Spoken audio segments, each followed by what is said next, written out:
Morning, everybody. Welcome to this week's sports podcast. It's Friday, the 13th of May 2022. Hope you're not superstitious at all.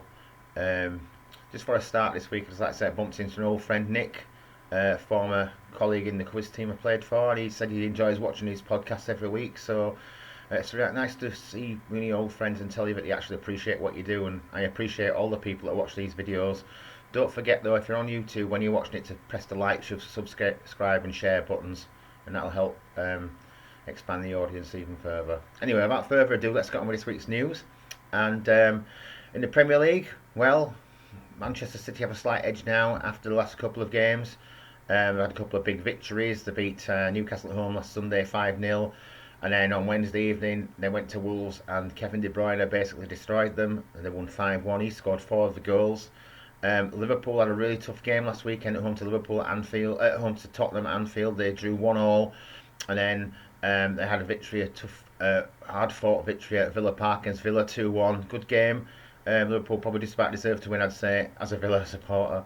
But yeah, it was a fair result really. So Man City are 3 points in front now. Got 2 games to go, and we'll come to this weekend's fixtures in a moment. Bearing in mind Liverpool are playing the FA Cup final, so they don't play the next game till Tuesday. Below that, Chelsea, they had a draw 2-2 at home to Wolves last weekend, but then a 3-0 victory at Elland Road on Wednesday night to put Leeds in even more trouble at the bottom of the table. They're still trying to fight their way out, and they're still in their three-way battle with Everton and Burnley at the bottom there. Tottenham, as I mentioned, the draw at Anfield on Saturday. Ben, a convincing 3-0 victory over Arsenal last night at the Tottenham Hotspur Stadium. Arsenal basically imploded. They were a bit, so it started okay, and then they just basically got the atmosphere got to them. The players seemed to panic. Rob Holding was stupid. He got a yellow card. He could have had 3. Then he got did like a WWE elbow into Son's face right in front of the ref. Harry Kane's going, ref, send him off, and he did.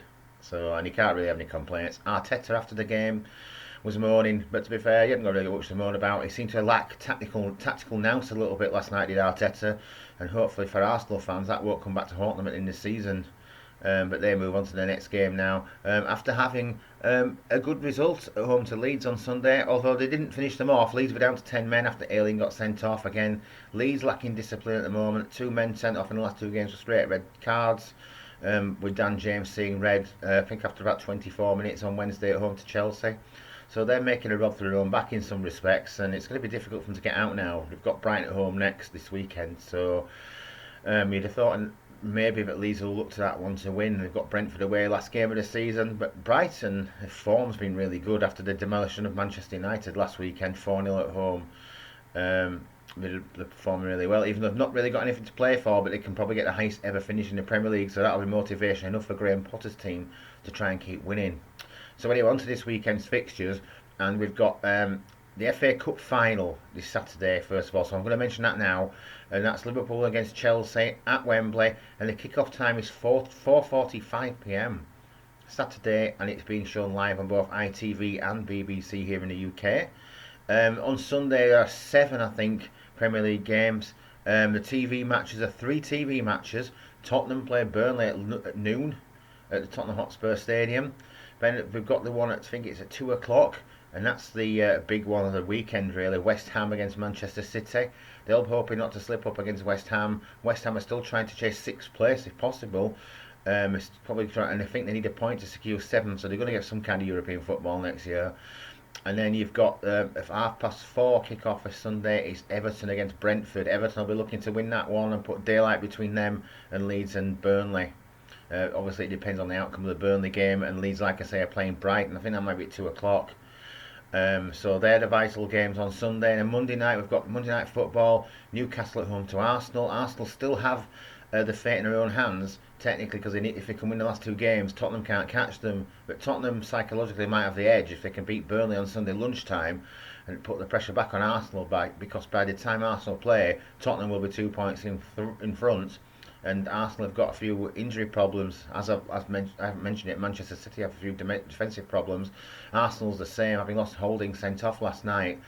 Gabriel was injured towards the end. It looked like he might have a hamstring pull of some kind. So they've already got people like Kieran Tierney out of the team. They've missed Thomas Partey, who can cover defensively midfield as well. So it might mean Xhaka going back into the defence.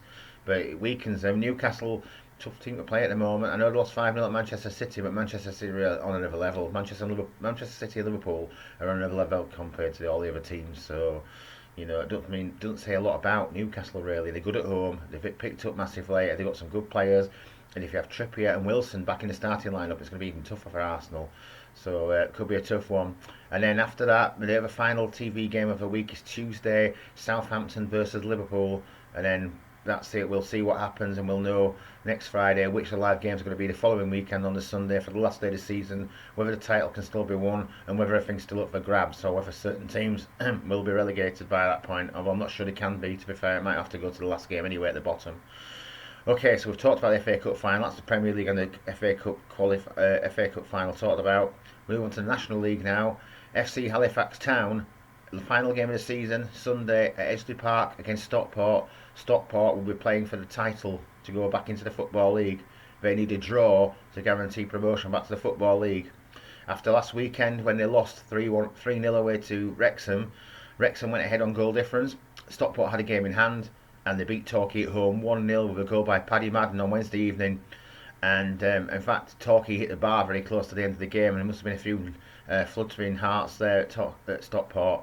But they managed to get the win, so now they just need a draw. Town, last weekend, disappointingly in some respects, because they dominated the game until the last 10 or 15 minutes, and then Aldershot scored an equaliser. So it was a 1-1 draw. Solihull have been putting pressure on Town all the way through the last 2 months or so, really. And they kept up their winning run by beating Dagenham 3-1. Dagenham still had a chance of the playoffs at that stage. They still do have a very outside chance if they can beat Wrexham on Sunday. And that's a massive game, obviously, for Wrexham, because they still have an outside chance of the title as well. But Solihull won 3-1 at home to Dagenham, so that put them in front of Town. They're now third, we're fourth. So we need something out of the game at Stockport to try and get past third.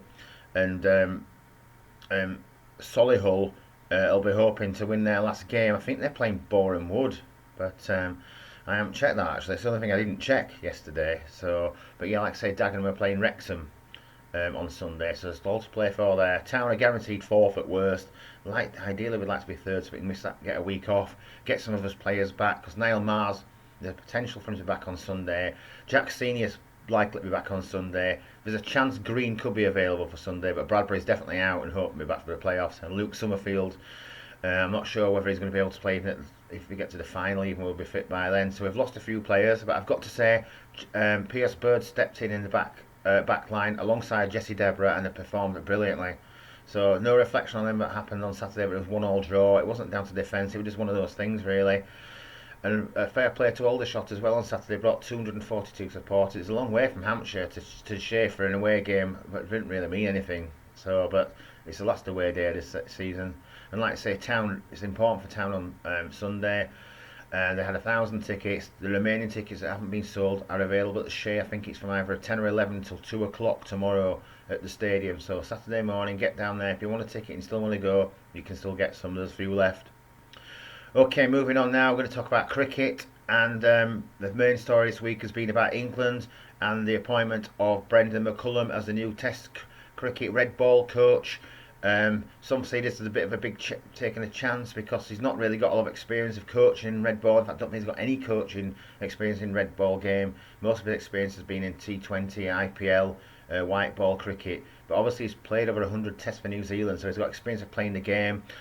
I think one of the key reasons why, pardon the pun, Rob Key picked him as the coach, or selected him to be the new coach, is because he thinks he'll be a good fit with Ben Stokes, the new captain. I think they've got similar ways of looking at cricket and the way they play the game. So this could mean that England will be like 500 for 2, or they could be 27 all out, I guess. Maybe that's the way the one-day side plays under Owen Morgan to some degree, so maybe they'll go down, I'm not saying gung-ho, but more attacking, and it'll be more exciting to watch, and we'll find out. And he ain't got long to wait, because his son has been appointed now, and the first test he'll be in charge for is on the 2nd of June, and it starts, and it's against New Zealand. So ironically, it's from New Zealand. Ben Stokes was born in New Zealand, and they're playing in New Zealand. So, and I'm looking forward to the third test. Hopefully it won't be over by then, because I'm going to Headingley for the first day of the third test. Moving on to local cricket now. Last weekend saw the Parish Cup first round, and there were no real surprises in the Parish Cup, to be fair. Most of the teams who you'd expect to get through did get through the first round. Obviously there were some teams that played each other, and unfortunately that meant that both the two teams that I'm really interested in, Bradshaw and Sowerby Bridge, were eliminated by fellow Premier League teams or top league teams. Bradshaw lost to Illingworth by 76 runs. Illingworth scored 224 for 5. Gary Fellows being the main man doing the damage, scored 77. Callum Cook chipped in with 40 not out. And then Bradshaw didn't really get near the total, and there were no real sort of like outstanding in contributions either, to be honest with you. Just like nobody really got any runs, and they ended up losing by 76, which was a disappointing result, but they want to concentrate back on the league again this weekend now. And Sowerby Bridge, a disappointing result for them in a game dominated by the bowlers. Ludfoot, they batted first, they scored 125 all out. James Stott, the main man for Ludfoot, with 54. Jake Dixon took 4 for 19, and Tom Belfield took 3 for 17. Great performance by those two lads to restrict them to 125. But when it came round for Sowerby Bridge batting, he scored 99. They were all out for 99, and Tim Helliwell got 63, not out in that out of that 99. Tom Belfield was the only other player to reach double figures. He scored 10, and Thomas Hosker took 4 for 7 for Ludfoot. So disappointing result again for Sowerby Bridge. They'll both be disappointed. The other one that stood out for me was Myvenroyd, who also had a game against Triangle, their fellow Premier Division team, and they beat them by 202 runs. So that was a big victory for Myvenroyd. The next round of the Parish Cup takes place on the Sunday the 29th of May, and if you look on the Halifax Cricket League website, I'll give you the details of the draw. It also gives you the details of the reserve dates and when the future dates are and what the actual final date is as well, so you can put them all in your diary. So looking back now to the actual league this weekend in the Premier Division, we've got Booth at home to Sowerby Bridge Church Institute, so Booth SBCI. Bradshaw at home to Myvenroyd, the defending champions. Copley at home to Sowerby Bridge, so that's like a local derby there. Illingworth are at home to Thornton, so you could sort of say a localish derby there, but it's not that local really. Ludfoot are at home to Great Horton Park Chapel, and Worley at home to Triangle. So let's hope the weather plays good for us and plays nice for us this weekend. And again, let's see some good results, and hopefully we can see both Sowerby Bridge and Bradshaw get back to winning ways, although the Myvenroyd lads obviously won't want that to happen. So there you go. Okay, next we're going to look at Speedway, and it's the second round of the Speedway Grand Prix tomorrow evening. That takes place in Warsaw in Poland. In the British Speedway scene, Belle Vue have made a good start to the season. They've had 3 victories out of they've played 3 matches so far. They've won 2 and they've got an away point at Ipswich. This week on Monday, they absolutely convincingly beat Peterborough at the East of England Showground by 54 points to 36. Peterborough have lost all their matches so far, and they're the defending champions. Maybe is it going to be like I mentioned before, once a season too many for the Dad's Army? It'll pan out, over the season. We've only had 3 matches so far. They're likely to be changes if they don't perform as well as they expect. But yeah, Belle Vue started really well. So have Ipswich. They had a surprise win at Wolverhampton on Monday. Wolverhampton were missing one of their top guys in Ryan Douglas. They replaced him with Thomas Jorgensen, who who performed well the week before against Wolves, scoring 14 for Kings Lynn, but he only managed 3, I think it was, on Monday. And ultimately that was the difference between them and Ipswich. And Ipswich won by, I think it was something like 10 points. Sorry, no, they won by 6 points, should I say. They didn't end up. We could have won by 10 points, but they conceded the 5-1 in that race. So 48-42, I think it was, in the end up. On Monday, the TV match is Ipswich against Sheffield. So a chance to see Sheffield. They've had 1 match and won so far. Ipswich have made a good start, so that should be a good meeting to watch. I'm hoping to go to Belle Vue. They're at home to Kings Lynn. The first meeting of the season. I haven't been to anything yet. I haven't been to any Speedway or stock car so far. So I'm hoping to go on Monday. Again, hope the weather's okay. So yeah, we're getting into things now, and the season's starting to pick up well and truly. Okay, moving on now to the World of Stock Cars last weekend. So the UK Open Championship at Skegness, and World Champion Tom Harris was the winner of the event. This is one of the bigger events where top drivers don't always win, but this time it prevailed as the top driver did come out on top, and it was Tom, who's had a really good start to the season. Him and Ryan Harrison have been really good. Ryan had a really poor weekend. I think he won a consolation on the Saturday evening meeting because it was a 2-day meeting, the final being on Sunday afternoon. But he didn't. I don't know if he even raced on Sunday afternoon actually. But I believe he was going to the USA this week, so good luck to him out there. This weekend we've got one meeting, just one normal standard meeting at Northampton. We've got 24 cars booked so far. Don't forget the start time's been put back. It's now 5 PM on Saturday at the Northampton International Raceway. And finally, we'll look at darts, the Premier League darts. First of all, I just want to say get well soon to James Wade. He was taken ill in Germany last week and spent 3 nights in hospital in Leverkusen. He's now back in the UK, but couldn't take his place in the field last night for the Premier League Week 14 in Sheffield. Last night's winner was Gerwyn Price. He beat Michael van Gerwen 6-5 in the final. I watched it actually, it was quite a good match. The quality was fairly good. But Johnny Clayton's still at the top of the table. And Gerwyn Price is giving himself a shot at the top four now because we're coming to the last qualifying week, I think, next week. I think it's at the O2 next week, and then we're looking towards the finals, which are in Germany in June. So keep your eye on that for next week. It could be very exciting. So yeah, I think that's about it for this week. This week. So like I say, I'll be back next week with more updates and talk about what's happening this weekend, both mainly in the cricket and football worlds probably. Obviously the Speedway, stock cars, darts, all are going to be happening again in the next week or so, so I'll have updates on them as well. But like I say, thank you for watching as always, and don't forget to press like, share and subscribe on YouTube. Until next Friday, bye for me for now.